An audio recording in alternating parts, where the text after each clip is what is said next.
Hello, এটা হলো garlic. আর এই গার্লিক একটা মশলা জাতীয় উদ্ভিদ। আর এই মশলাটা হলো যে আমরা প্রত্যহ খাই, আমরা তরকারির সাথে খাই, কিন্তু আমরা যেভাবে খাই এভাবে আমরা এটার উপকারিতা পাই না। এটা অত্যন্ত উপকারী একটা মশলা, যেটা আমাদের ব্যাড কোলেস্ট্রলের জন্য সহায়তা করে এবং আমাদের যে স্পাম আছে আর আমাদের এই স্পামকে ইনক্রিজ করার জন্য আমাদের টেস্টোস্টেরন এবং লিবিডোকে অত্যন্ত স্ট্রং একটা সাপোর্ট করে। আমাদের বিশেষ দুর্বলতাকে কাটিয়ে উঠতে এটা সহায়তা করে।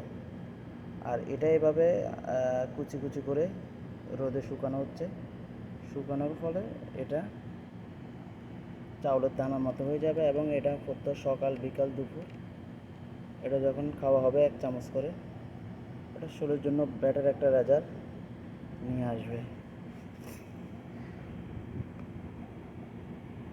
আর এটা আমাদের প্রত্যেক পুরুষদের খাওয়া বাধ্যতামূলক। আর বিশেষ করে যাদের কোলেস্ট্রল আছে রক্তে, হার্টের জন্য এটা ভালো একটা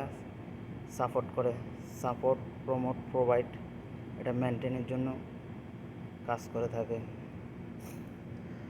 আর এটাকে প্রসেস করা হচ্ছে, যেহেতু আমরা রসুন একসাথে খেতে পারি না বা মুখে চাবিয়েও খেতে পারি না, আমাদের পক্ষে এই জন্য এটাকে গুঁড়ো করা হয়েছে। গুঁড়ো করে এটাকে রোদে শুকানো হচ্ছে। আর যখন রোদে শুকানো হবে এটা চাউলের দানার মতো হয়ে যাবে এবং ইজিলিভাবে এটা কনজিউম করা যাবে।